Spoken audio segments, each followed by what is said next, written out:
Bonjour, alors aujourd'hui on se retrouve pour parler de Georges Rousse. Donc là on a avec un livre publié chez Actes Sud qui s'appelle Tour d'un monde. Alors qui n'est pas tout récent puisqu'on est en 2008. Et du coup on va balayer les œuvres de 1980 jusqu'à 2008, les œuvres de Georges Rousse. Donc on commence par un texte et une interview par Jocelyne Lupien qui est historienne de l'art. Assez longue interview où Georges Rousse revient sur son travail, sur l'espace, l'architecture. Donc on va voir que on est sur un travail un petit peu similaire à Varigny avec une approche différente, mais l'utilisation de l'anamorphose et de la peinture au sein d'éléments architecturaux et de la photographie rendant compte de ces œuvres. Voilà, ça c'est intéressant. On est à Bruxelles en 2008. Donc Georges Rousse, en fait, il a commencé comme photographe. Donc là, on voit ça c'est vraiment intéressant. Donc on voit toute la peinture bleue et ces carrés qui vont révéler des éléments de l'architecture. Donc on ne sait plus trop où se placer, ça doit être un petit peu déstabilisant. Et donc Georges Rousse, il a commencé comme photographe et il faisait notamment des plaquettes pour des appartements témoins, des choses comme ça. Donc la notion d'espace pour lui est vraiment très importante.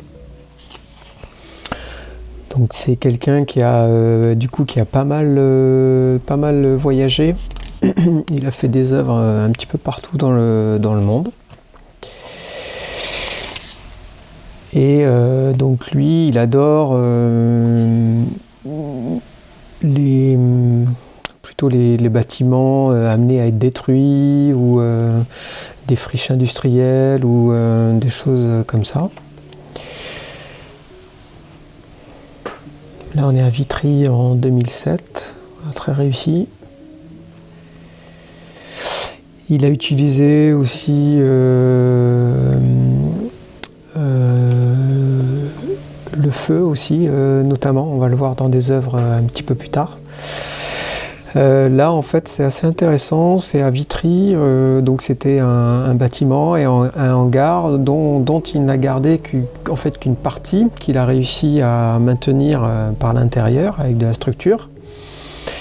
Et on voit en fait ce petit bout de bâtiment et des étapes successives pour arriver à l'œuvre finale. Donc voilà, la structure, la peinture blanche, la peinture rouge, tout en gardant en plus cet effet un peu sphérique qu'il a découpé. Voilà, là on est entre 2005 et 2007, on va remonter un petit peu le temps. Donc il y a une notion aussi éphémère des fois, puisque en fait les bâtiments sont voués à être détruits ou remaniés.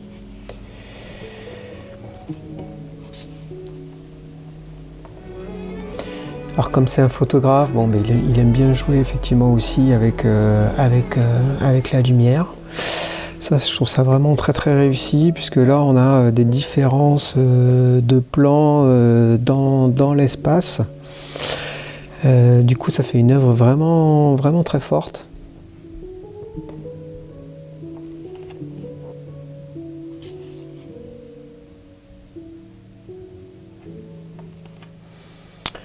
On bascule en 2006.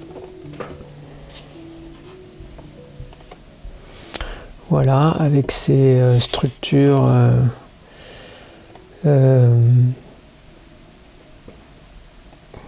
géométriques, sphère, rond, aplat, rectangle, triangle, carré. Alors le livre est assez volumineux puisque je crois qu'il fait 400 pages.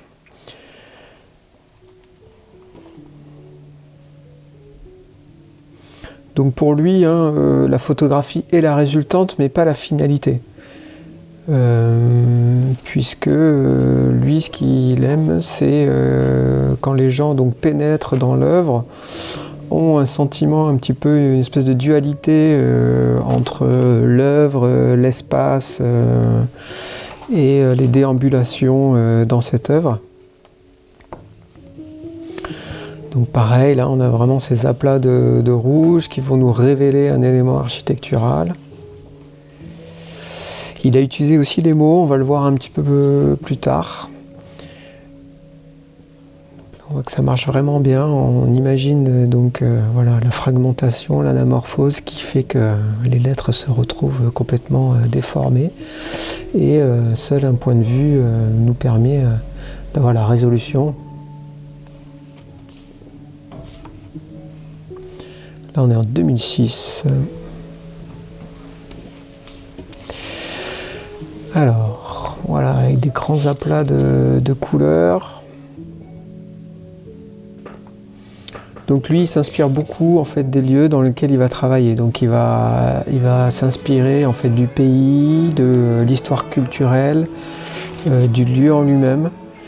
Et tout ça en fait lui permet d'appréhender son œuvre et de proposer quelque chose. Voilà, 2005-2006, on remonte un petit peu le temps. Donc là avec des choses un petit peu plus plastiques. Voilà, ces aplats là de plâtre ou de ciment, je ne sais pas trop. Là on a des bâtons en feu.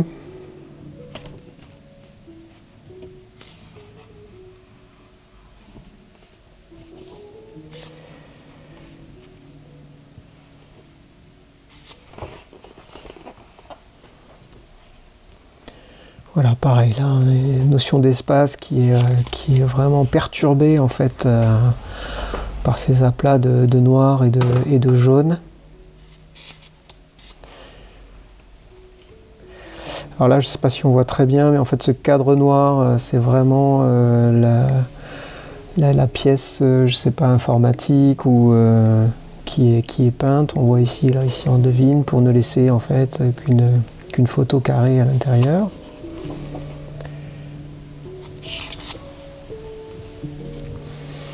Donc voilà, il y a une espèce d'énigme spatiale en fait, on ne sait plus trop se situer, comment appréhender cette œuvre.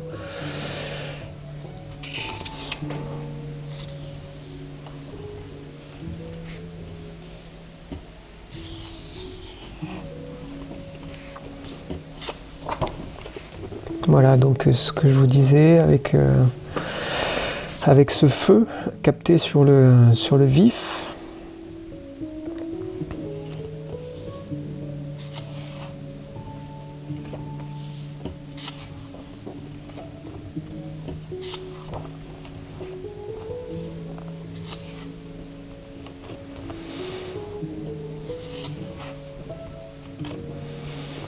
Voilà, pareil, un côté un petit peu plus plastique.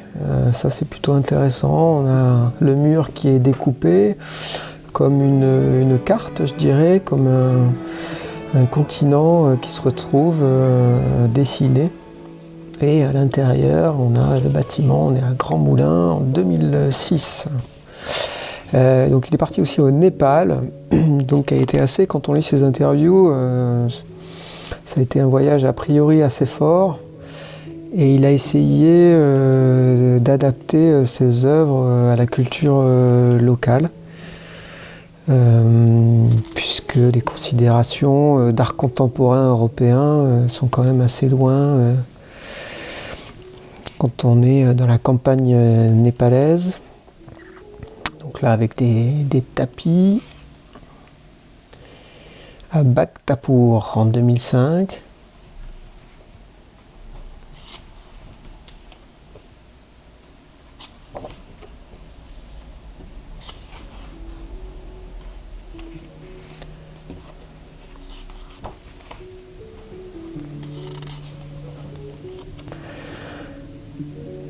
Donc ça c'est pas mal. On voit en fait l'immensité du lieu, du coup qui se dégage à travers ce cercle noir immense et les raies de lumière qui viennent frapper ce disque.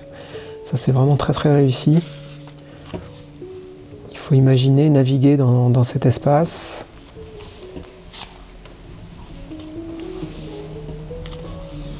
Voilà la mémoire des lieux, la mémoire des espaces. Là on est en 2004, alors ça c'est un petit peu complexe, on a un espace peint en blanc et avec cette structure, ces aplats de photos. Là on voit un petit peu mieux et la déformation que ça suscite. Donc là, effectivement, on ne sait plus trop où est le haut, où est le bas, où est-ce qu'on navigue. Là aussi, ça c'est vraiment très réussi.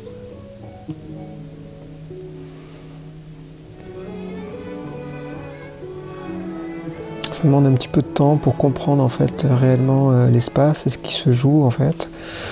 On a le mur en fait qui est ici, l'enceinte. Ici, on a du vide.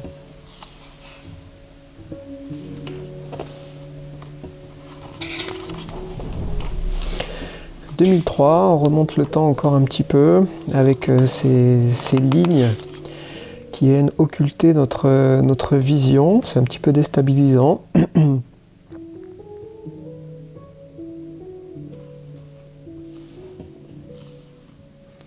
on est à Casablanca en 2003. Et Rüsselsheim. Ça, c'est vraiment très réussi. Avec ces différences de tons, ces oppositions. Dans cette enceinte, en fait, on voit là, ce disque de couleur, préalablement peint en blanc. «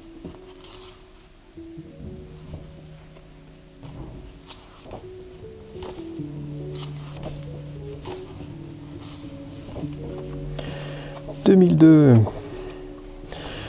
Donc là, avec un travail un petit peu différent. Une impression de l'architecture du bâtiment à l'intérieur de lui-même.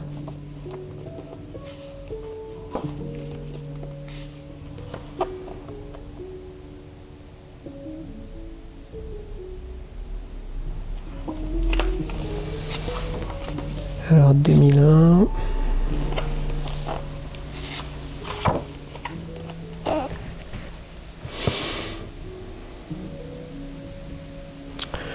Voilà, je pense qu'il y a un rappel effectivement du veinage de cette cheminée avec ces traits irréguliers, jaunes, délimitant l'espace.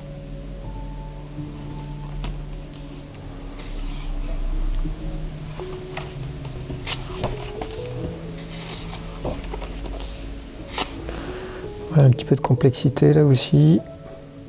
Alena en 2000. Alors là, on a carrément un trou, mais physique, puisque l'ensemble a été découpé, ce qui pourrait se rapprocher d'un artiste comme Mata Clark. Alors, j'ai pas de livre sur Mata Clark, mais on essaiera de faire un petit quelque chose, parce que c'est aussi un artiste assez intéressant. Lui, par contre, il attaque la matière, quoi. Il va faire des grosses découpes dans des murs, dans le béton, etc., etc. Voilà, là, entre 2000 et 2003, voilà, avec les cartes, donc pareil, un rapport donc avec le lieu in situ, la représentation du lieu et l'œuvre en elle-même, avec ses lignes de topographiques.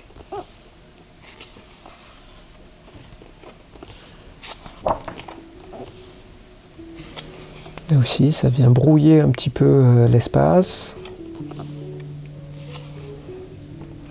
Je ne sais pas si on voit bien ici, mais on a en fait la continuité du couloir.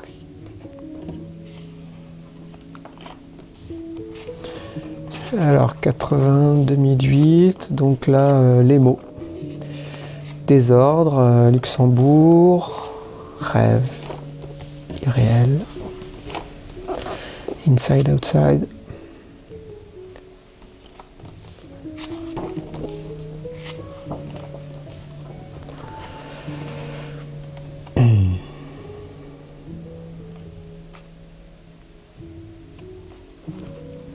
Donc là, on est dans les années 80, donc c'est le début. Donc il investit des lieux qui sont prisés, par exemple aussi des graffeurs. On sait très bien que voilà, les graffeurs ont une appétence pour ces lieux désaffectés qui vont pouvoir être utilisés comme des toiles blanches.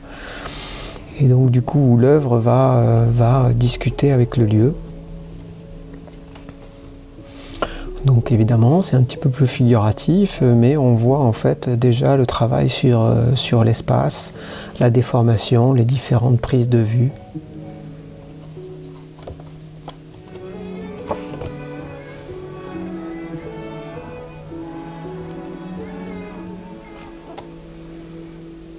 La Roche-sur-Yon en 83, New York.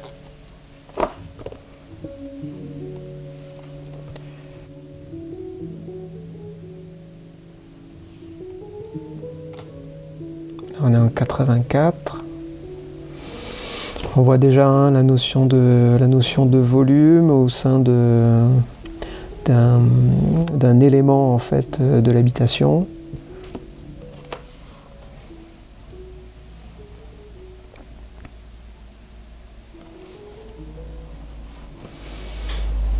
Et des figures géométriques qui vont s'insérer dans l'espace.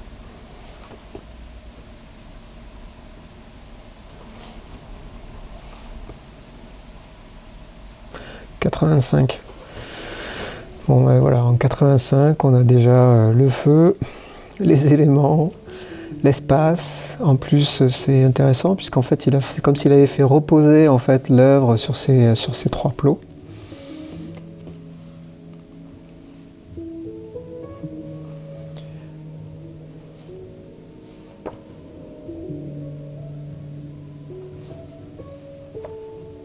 Là, on est à Milan, 86-87, avec un découpage en carré, en grille, et puis une forme un petit peu plus abstraite de couleurs.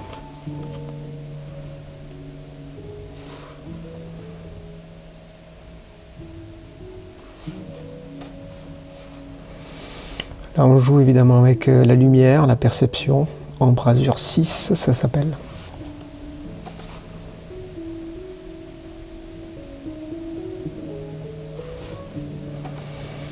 Donc là, ouais, c'est bien, on voit en fait vraiment l'évolution de son travail, un petit peu à rebours évidemment, mais c'est vraiment bien de voir d'où il est parti et tout son travail jusqu'au rendu final.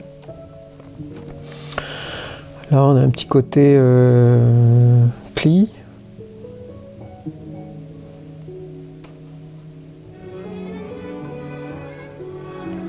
On est reparti en 93-94.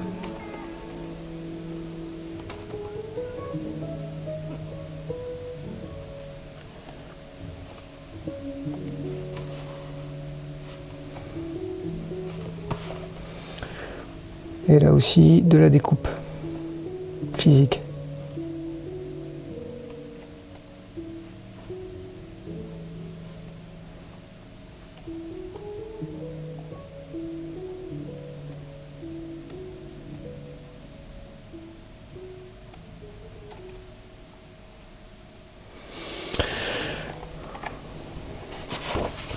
Voilà, je vous laisse et puis la prochaine fois on se retrouve pour un nouvel artiste. À bientôt.